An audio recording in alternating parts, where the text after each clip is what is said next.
Avoidance feels so good in the moment. You don't have to look at it. You don't have to deal with it. You get to just go on with your day. But what is it costing you later on? That's what we're going to be diving into today. Because avoidance might just be the quote unquote best way in the moment to handle whatever you're going through. And especially when it's too overwhelming. However, the truth of the matter is doing that again and again might just be the worst thing that you can do in the long term. Hey everybody, it's Bianca. Welcome back, Evolvers, for episode number 484. Avoiding the truth does not or doesn't make it real. Not real. Not real. This episode is one that Bianca and I, as truth seekers, she and I are going to dig into. And by the time that you are walking, scrolling, flipping away from this episode, our hope, at least my personal intention, is that you are a little bit less avoiding the truth that maybe your system doesn't really want to acknowledge. And why that is my intention, why that is my hope, is because I see so many people every single week using avoidance as a tactic that eventually chokes them out in the long run. And it's really sad to see. It really is sad. And we all need help with this. We've all been there, Bianca and I included, and we want to help anyone that might be in that moment right now. So Bianca, what's your intention for this one? Because I know it hits you in a tough spot too, that sometimes can render the both of us like helpless when we see someone that just wants to avoid. My intention is to really, very similarly to you, help everyone see how, yes, in the short run, avoidance can feel better, but really what ends up happening later on when you do avoid, and how it really does just make everything harder. I'm going to give two stories to get us started. So when we are recording this, we have our January Out of the Mud tomorrow. So today is the 27th. Flew. Oh my God, January flew. Yeah, I know. Woof. It like dragged, but it also flew like crazy.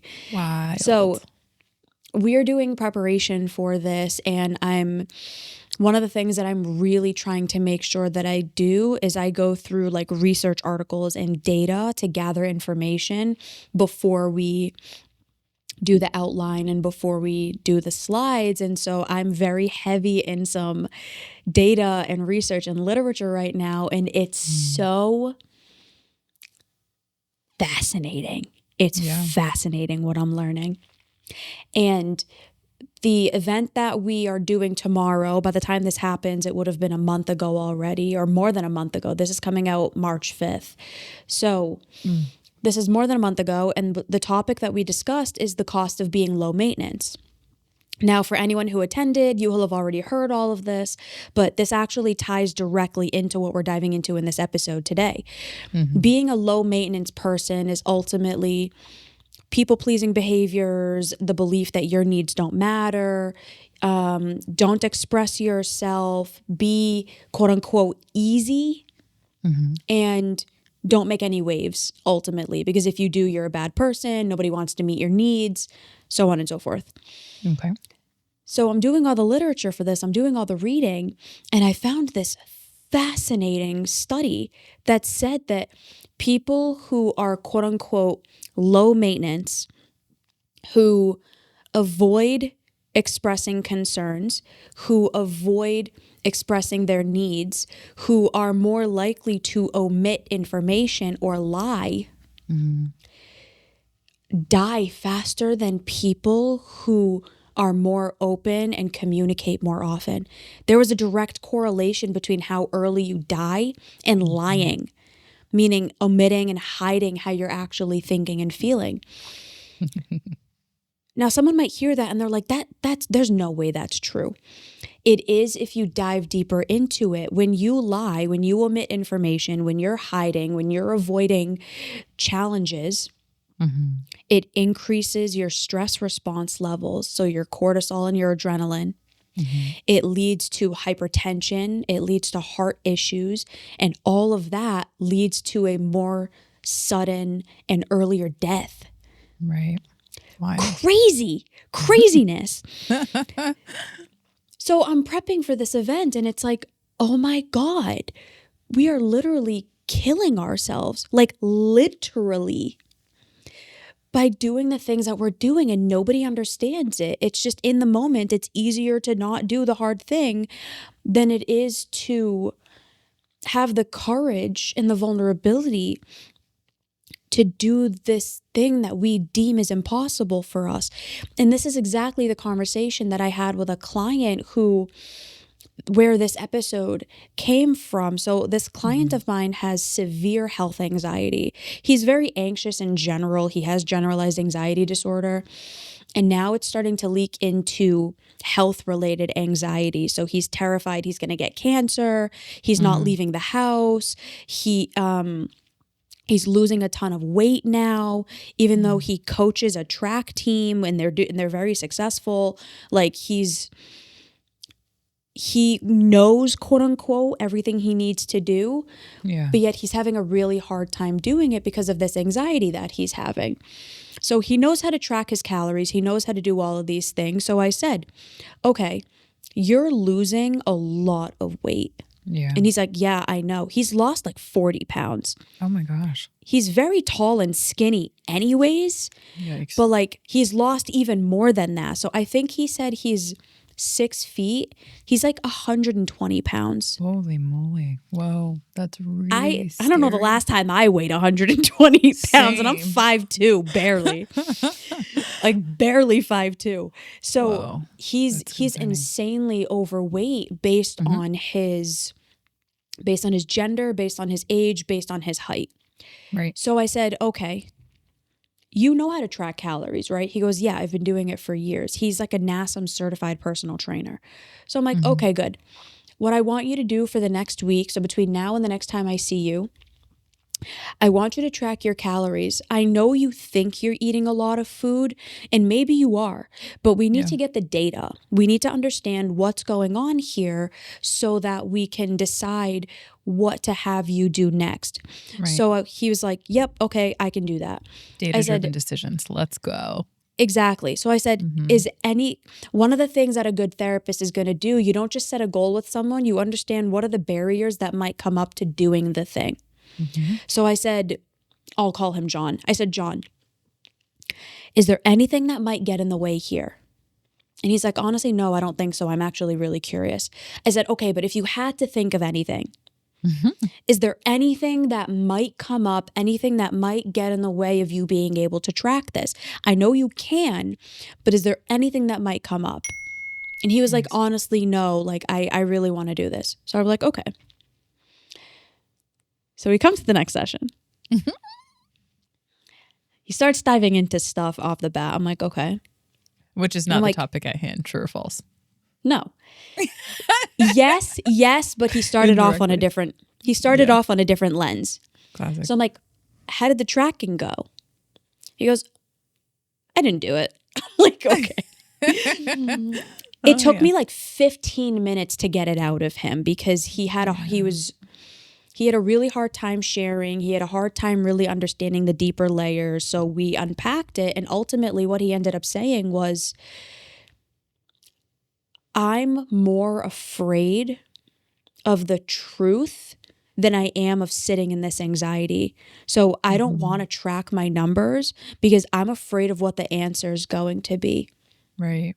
Yeah. And he's like, it's kind of like not going to the doctor because you don't want to get whatever diagnosis it is. So you're better off just not going even though you're in pain. I was like, that logic is so flawed. I was like, from an emotional standpoint, I understand it though. I understand, and that makes a lot of sense. Yeah. However, and then what I said to him is basically exactly what we're going to dive into in this episode. So this is not uncommon. The amount of people who will not look at their bank account because they don't want to see the numbers They will not step on a scale because they don't want to know how much they weigh. They will not go to therapy because they don't want to hear the truth about what's going on with them. Or a lot of couples don't want to go to couples therapy because one of the people in the relationship doesn't want to hear that they had a part to play in this. This is a pervasive issue, and it's costing us so much. To what I said in the beginning, there are literal health complications and health risks to us consistently and chronically avoiding. And because it's off in the future, we're fine with it because we don't have to deal with the discomfort right now. Yeah.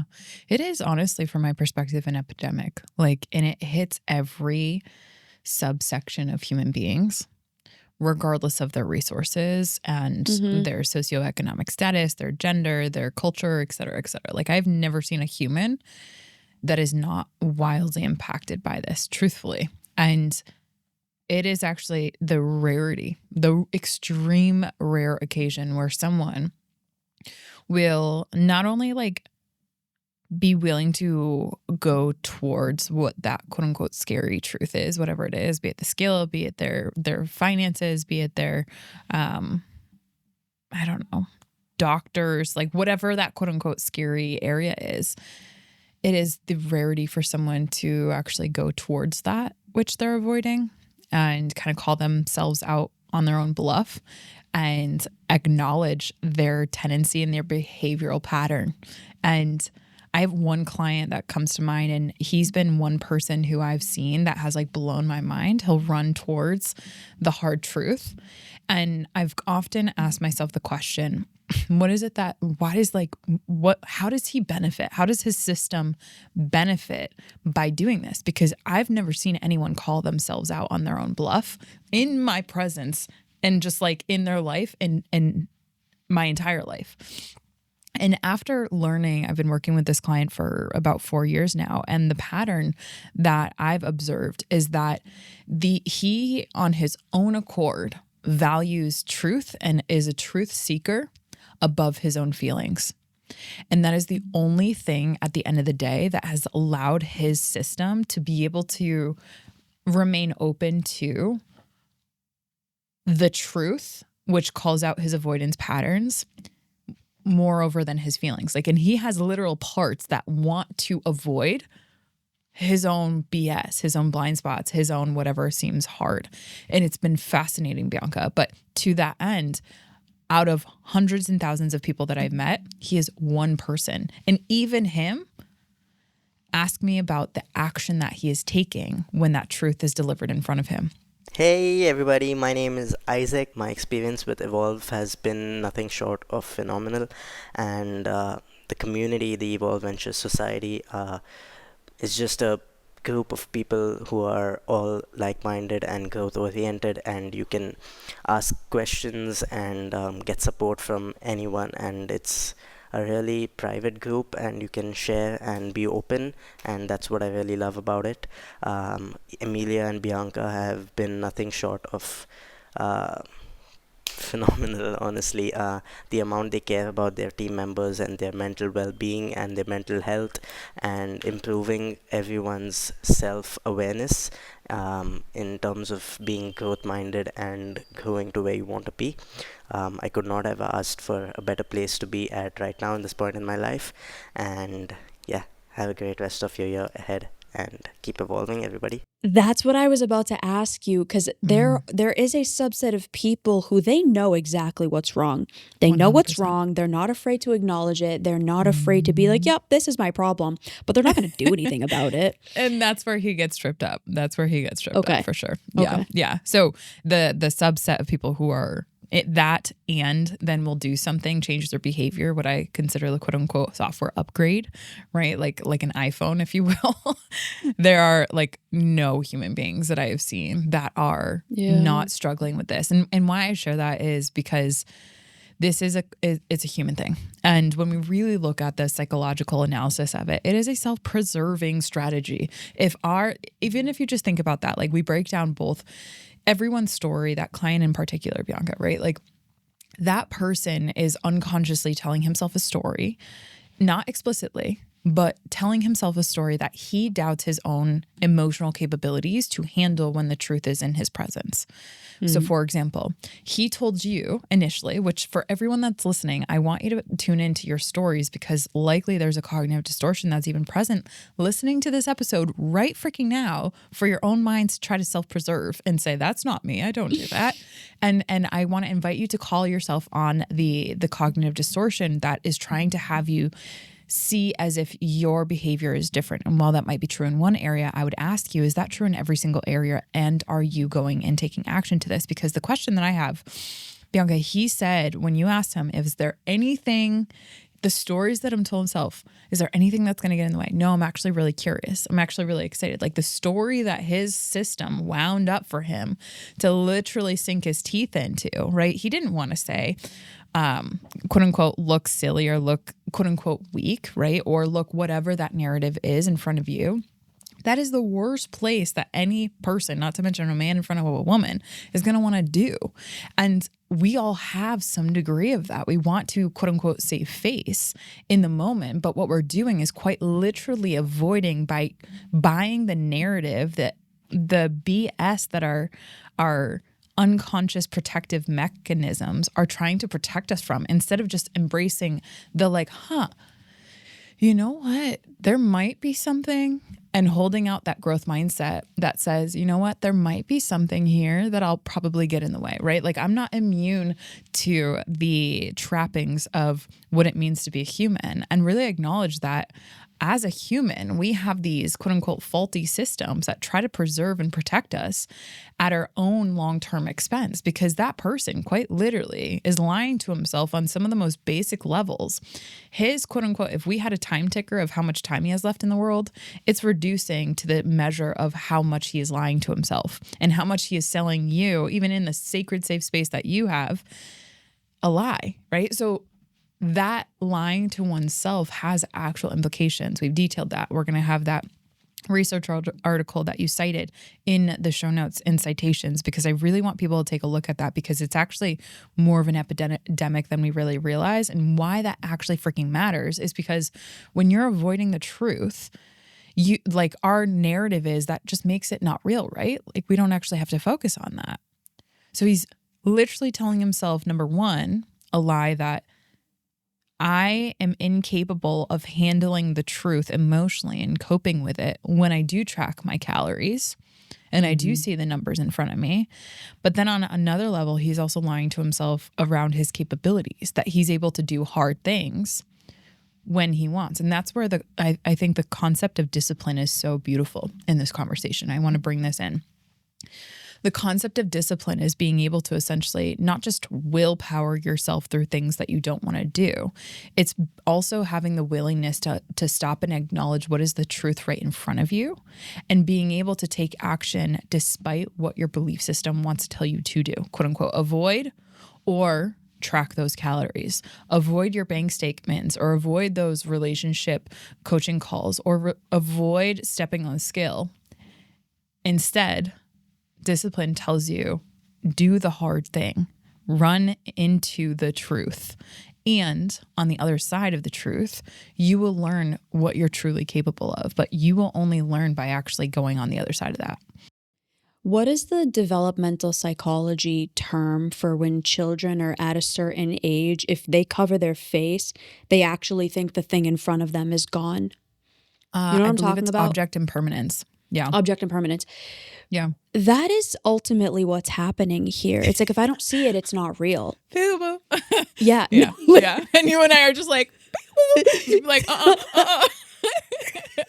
The truth just peekaboos you all the time. Or as some people in Evolve Venture Society would say, just slaps you in the face eventually. Like eventually it's going to come for you, you know? A little bit.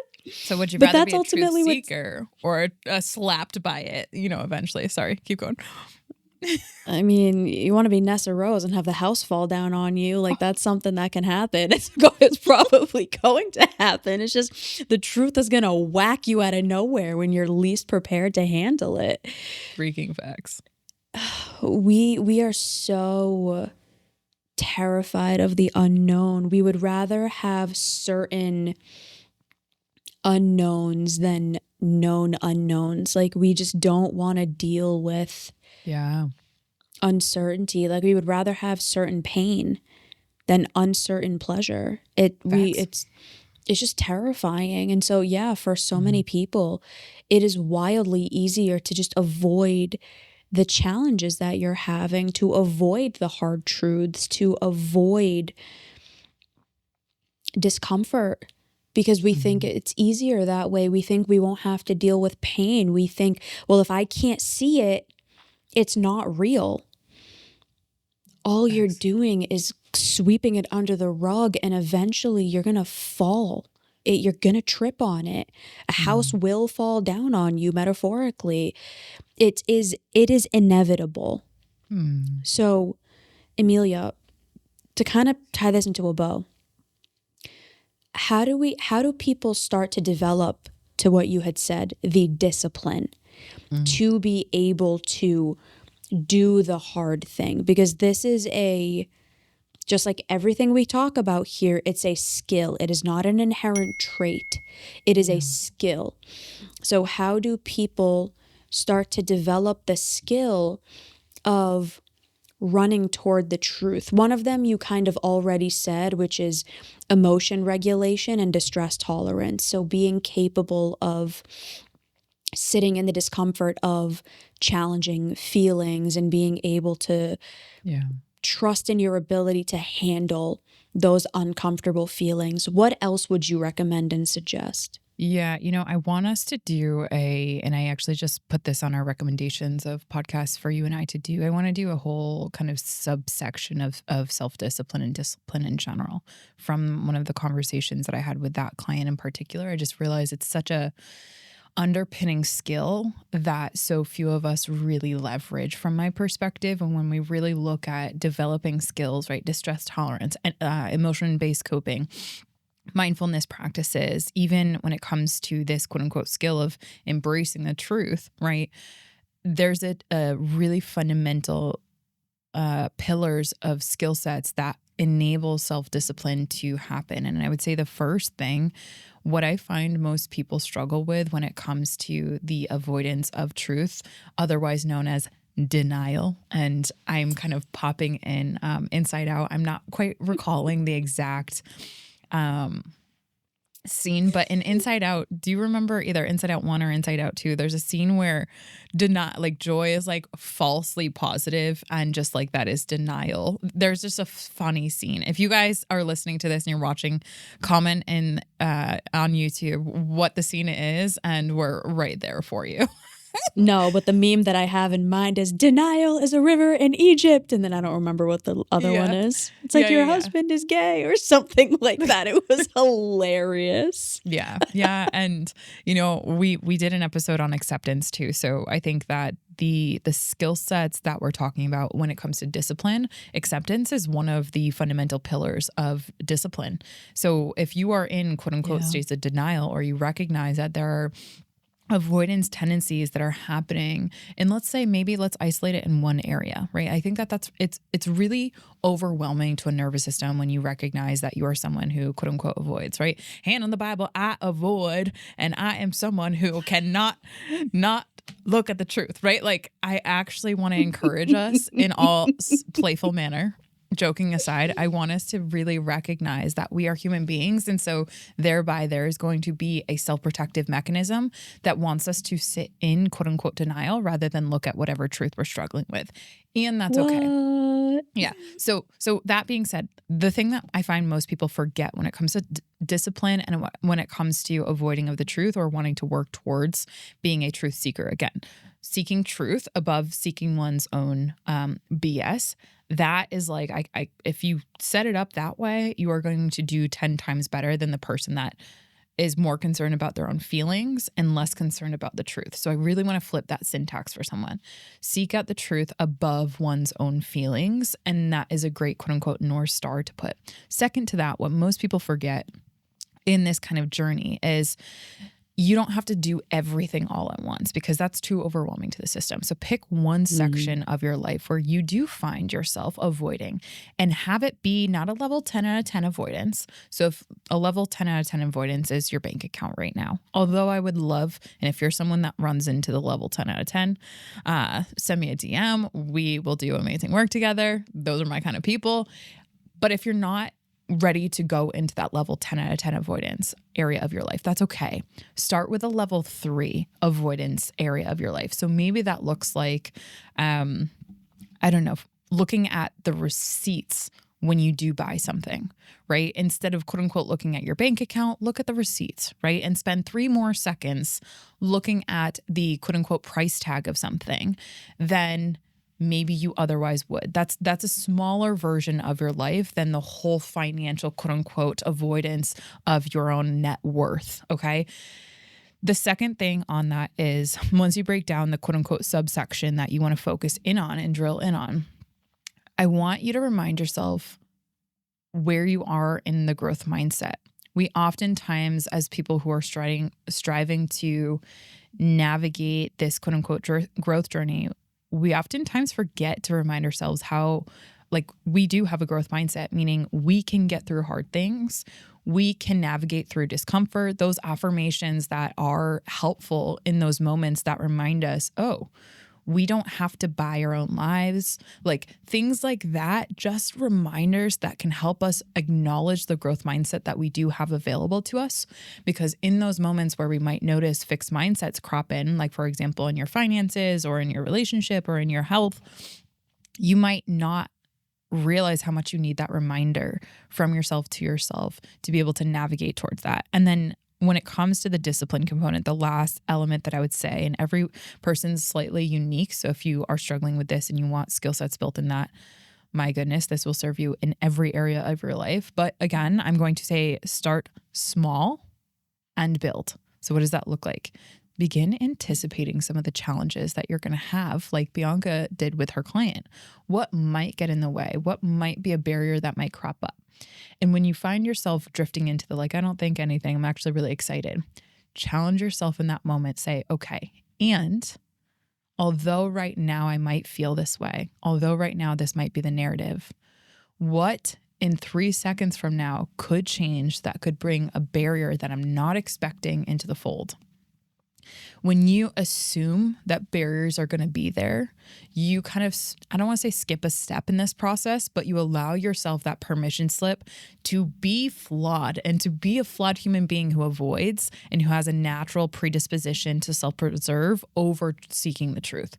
So those are a couple of different ways that I would say get started when it comes to self-discipline. And self-discipline allows you to quote unquote flip that syntax of feelings over truth over to what some people who want to stop avoiding and ultimately stop taking away seconds, decades, years from their lives, seek out truth over the feelings. I'm not saying that the feelings around this, the stories are invalid. I think that those are great areas to explore your own psychology, and the narratives are where the gold are. But definitely allow that script, if you will, to flip. That truth is more helpful than my feelings right now in this area. What would you add, Bianca? How would you complete that?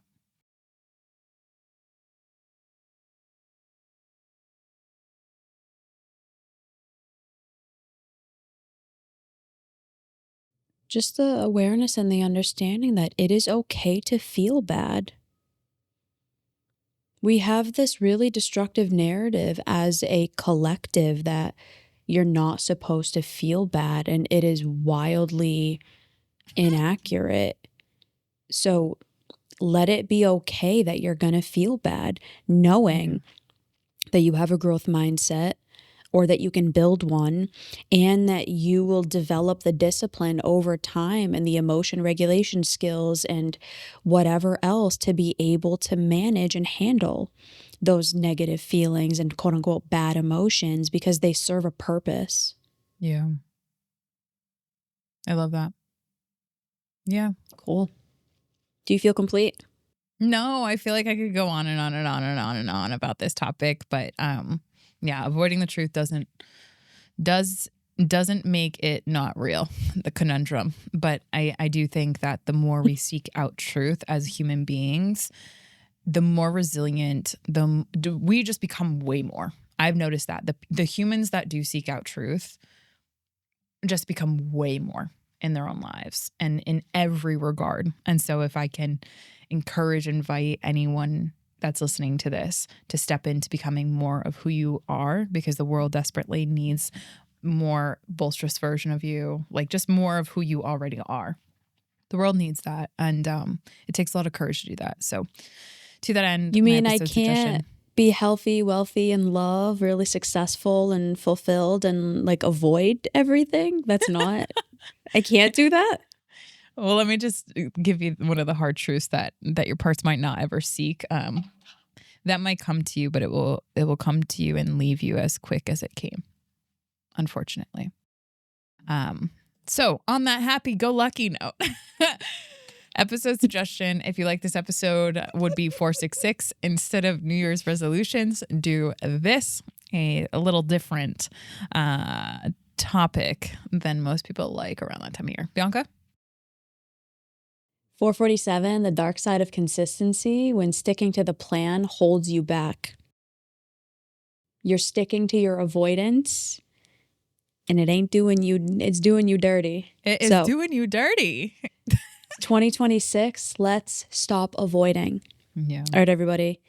Thank you for joining us. We are so grateful that you are here. Emilia? Thank you, as always, for your continued interest in the science of holistic mental health and wellness. We adore you. We love you. We send love to all of our listeners, and we'll talk to you guys soon. Bye, everybody.